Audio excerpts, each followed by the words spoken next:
droite un peu peut-être pour dégager le toute l'année. Qu'est-ce qu'il y a? J'ai l'impression.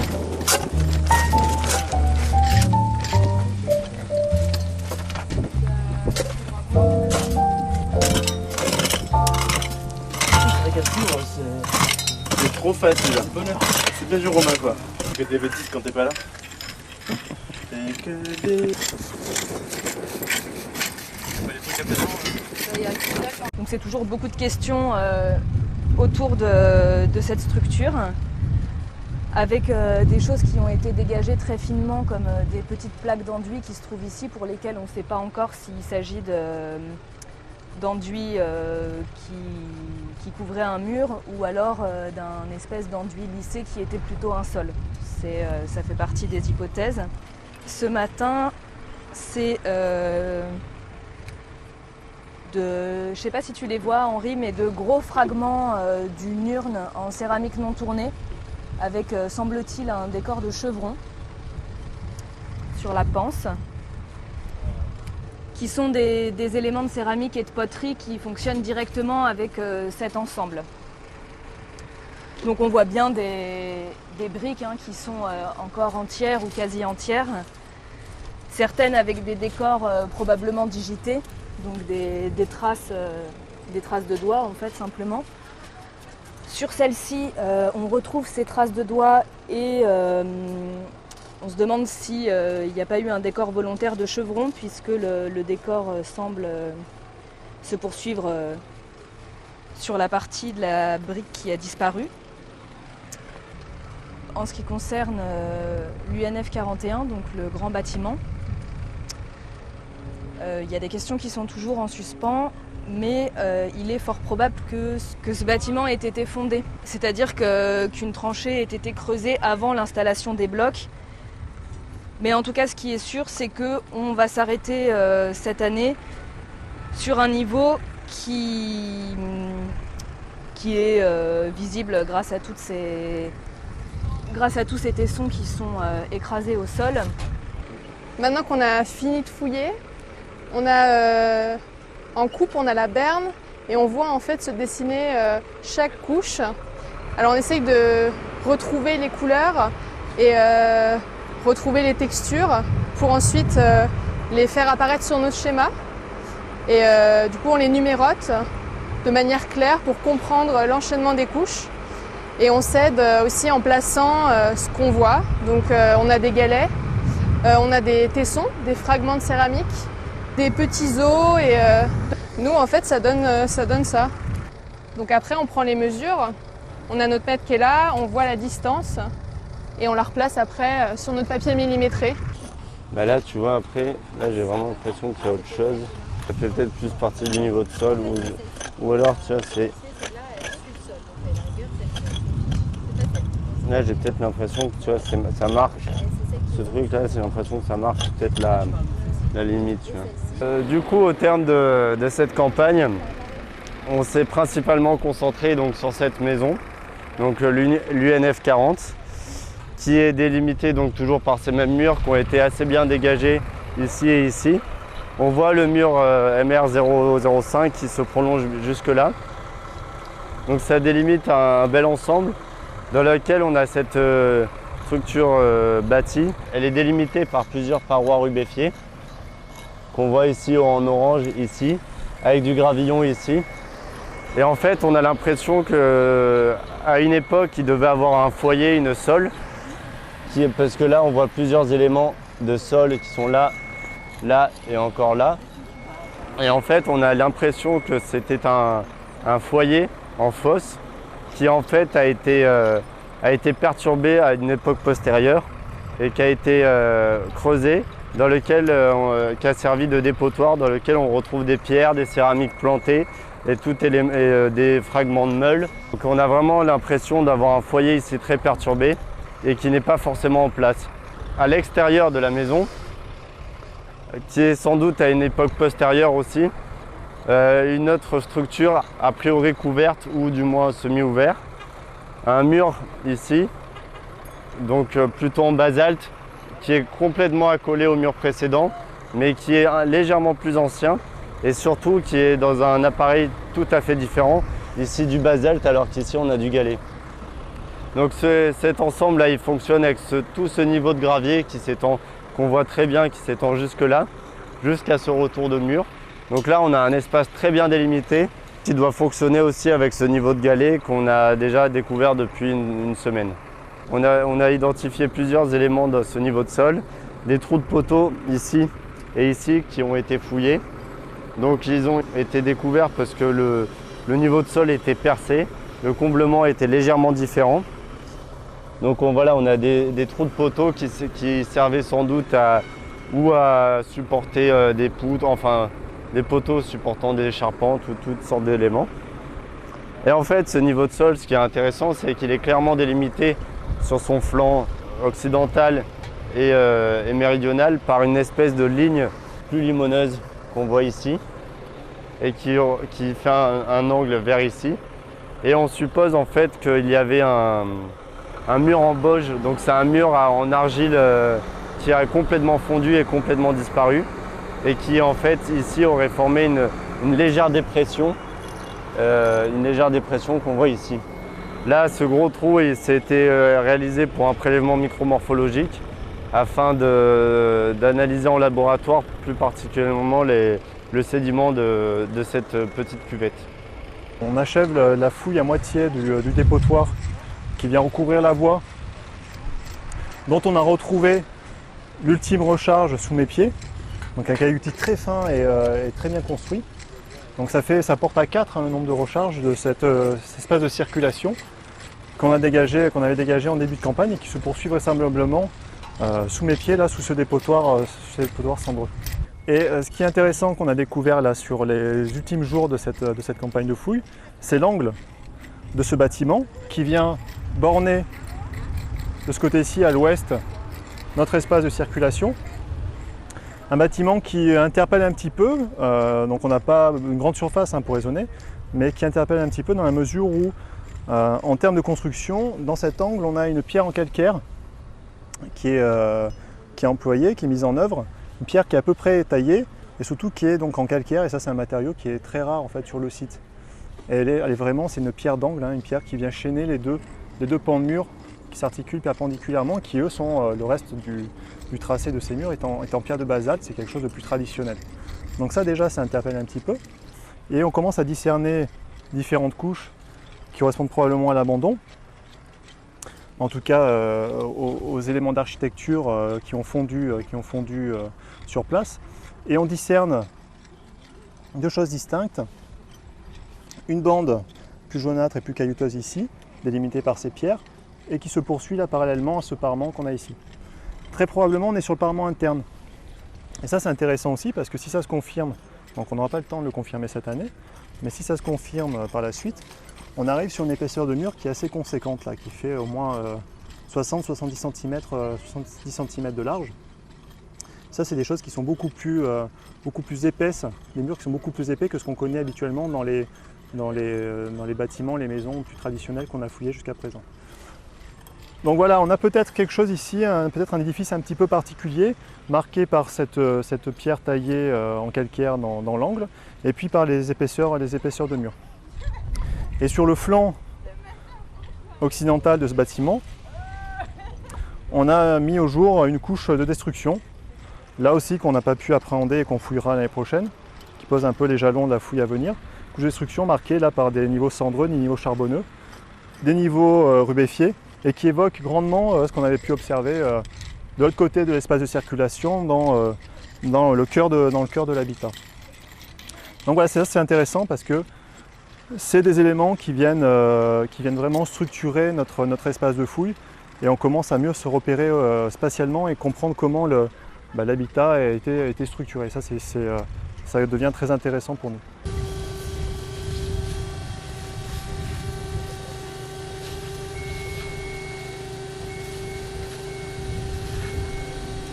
C'est un étiquetage pour se repérer, pour se rappeler un peu ce qu'on a fouillé avant, puisque l'archéologie c'est une science qui détruit son sujet d'étude.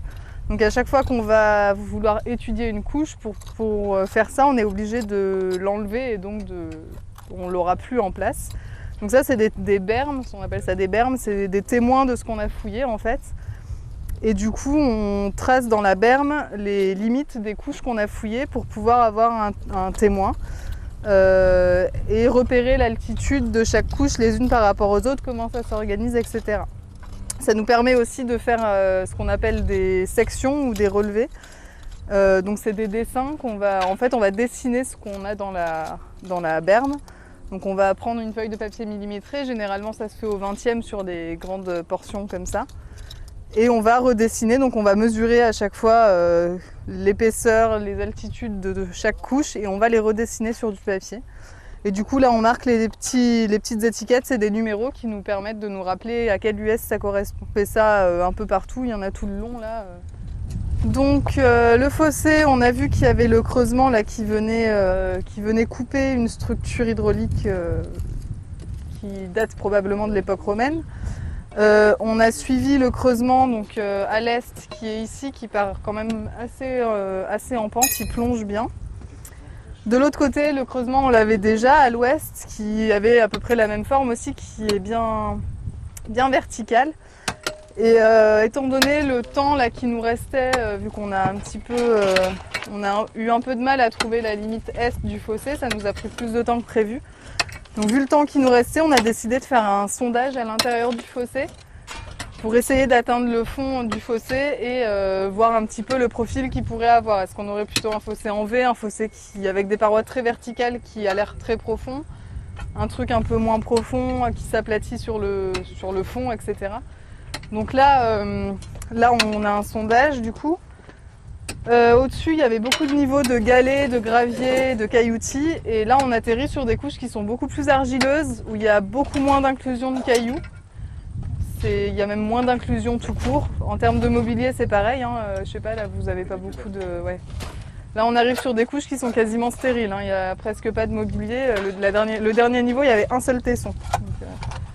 L'objectif d'ici demain, c'est d'avoir le fond. En même temps, on essaye aussi évidemment de comprendre comment les unités stratigraphiques s'organisent les unes par rapport aux autres. Donc sur une petite fenêtre comme ça, c'est pas forcément évident. Là, on est sur des structures qui sont antiques et que ça fait pas partie de notre programme de recherche et de nos intérêts pour la fouille qui a été ouverte. Les objectifs, c'était vraiment de fouiller les niveaux protohistoriques. Les sociétés protohistoriques, ce sont les sociétés qu'on connaît par d'autres sociétés qui ont eu l'écriture, mais qui n'avaient pas l'écriture. En gros, c'est ce qu'on va appeler, c'est les Celtes ou les Gaulois, ce qu'on appellerait les Gaulois, même si c'est pas un terme qui est très juste. Donc ici, en Languedoc oriental, c'est des questions de datation aussi. En Languedoc oriental, ça va aller jusqu'au 2e siècle avant à peu près. Après, il y a aussi des cohabitations qui se font à certaines périodes. Là-bas, il n'y a pas de Romains du tout. Clairement, on est sur du 5e siècle avant Jésus-Christ. Bon, les Romains, ils n'étaient pas là du tout. Ici, on peut être sur des niveaux du 2e siècle avant Jésus-Christ. Donc c'est un peu... Il y a l'occupation romaine qui commence déjà à être bien présente dans cette région et il peut y avoir eu des cohabitations entre deux cultures différentes. Et du coup, là-bas, on a fouillé les niveaux qui venaient recouvrir la structure bâtie. Niveaux qui ont été coupés par l'installation du fossé également. Et l'idée, c'était d'essayer d'atteindre la base de la structure et de voir sur quel niveau cette structure était installée. Donc là, c'est le niveau qu'ils viennent de terminer de fouiller, dans lequel d'ailleurs il n'y a que de la céramique protohistorique. Donc voilà. Et là, en fait, on est en train de fouiller les tout derniers niveaux qui viennent s'installer visiblement sur le substrat naturel, sur la roche-mère, c'est celle dans laquelle a été creusé le fossé ici. Donc c'est un niveau qui est très gravillonneux, très rouge, et où il n'y a pas du tout de mobilier céramique ou phonique. Donc là, il reste, je pense, encore ce niveau de cailloutis qu'ils sont en train de fouiller, et en dessous, on aura le substrat probablement dans la journée. Ce serait bien. On va faire une petite juette.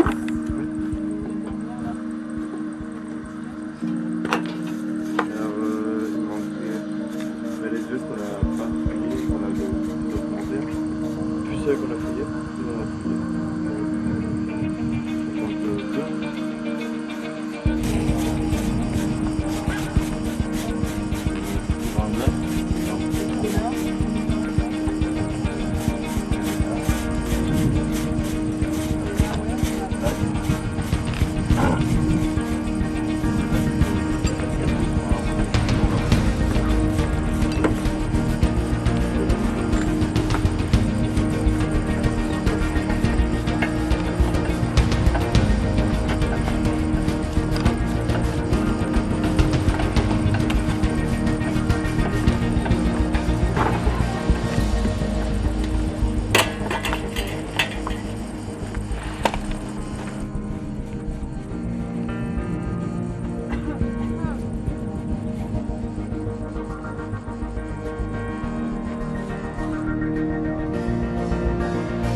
début, on était parti sur une structure bâtie avec ces parois rubéfiées qu'on voyait de part et d'autre, qui étaient assez bien délimitées. Et au fur et à mesure de la fouille, ce qui s'est présenté, c'est qu'on avait plutôt, on a l'impression d'avoir 2 fosses qui ont percé des niveaux en place, dont les creusements sont assez nets. Ils viennent entamer les différentes parois de la structure. Et en fait, on a fait plusieurs découvertes dans les différents comblements de ces fosses. Et l'une qui est assez intéressante, enfin du moins énigmatique hier, c'est qu'ici, Jeanne Flore fouillait une tête de chien qui était assez bien conservée.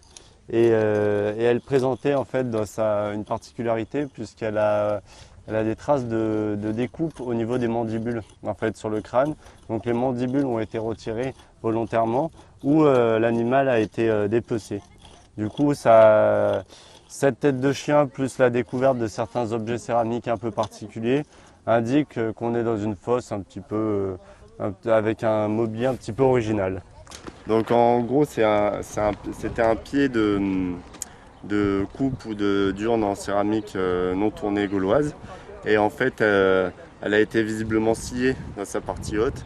Et il y a un petit trou qui a été aménagé, un petit peu poncé, qui a été découvert du coup dans cette fosse. D'équipe. Ouais, et qui a des fêtes qui utilisent. Eren, Ouais, calme. Sans ta poubelle. Je suis sponsor, moi. Va sur internet. Du coup, voilà.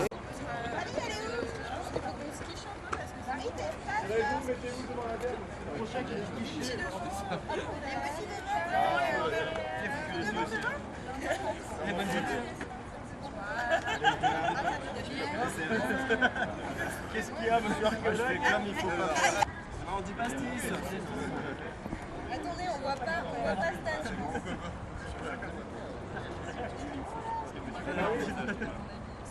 Marie, on voit pas là, Marie. Allez, viens, mon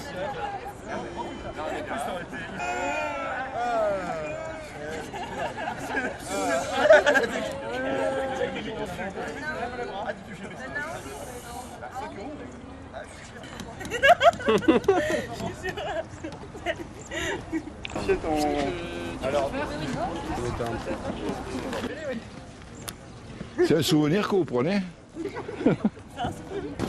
Mais c'était les lots de gaine, les lots de céramique, c'est ça? Oui, les lots de céramique.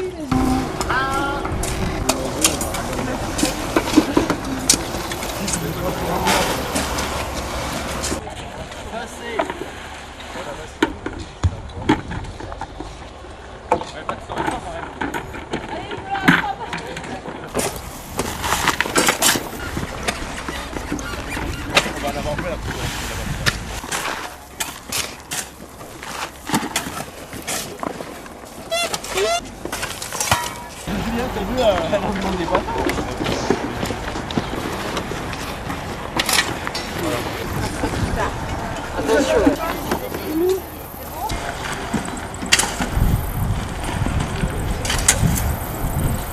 C'est un prélèvement micromorphologique.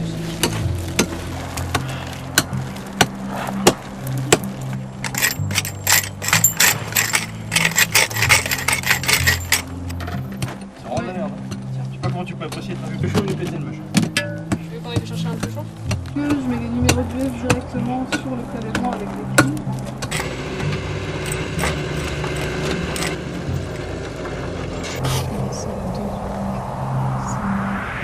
On a trop vu ça. Celle du dessus, c'est 58.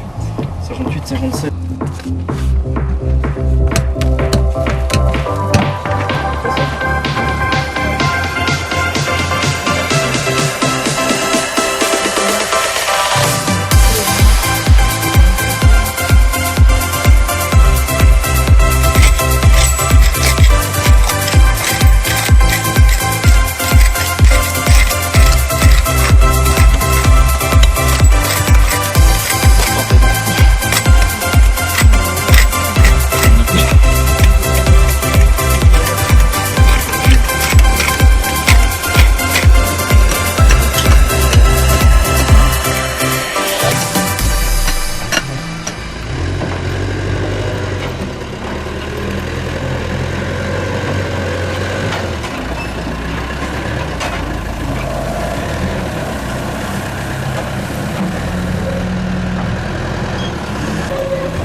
observé une tache un peu différente dans la couche qui avait une texture différente, donc on a tout de suite pensé à une petite structure en creux, et quand on a commencé la fouille, c'était stérile, donc on n'imaginait pas que cette petite chose apparaîtrait.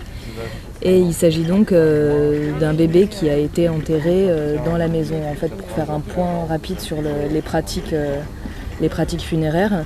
À cette époque, les adultes sont incinérés et les nouveau-nés, quand ils sont morts-nés, sont enterrés dans les maisons. On observe bien la position dans laquelle il a été enterré, donc en position fœtus, avec le crâne qui est ici, les jambes repliées, donc il est posé sur le flanc, et ses bras qui ont été un peu perturbés. Il avait probablement les bras qui lui revenaient sur la tête. L'anthropologue va venir ensuite prélever et étudier la sépulture dans son ensemble.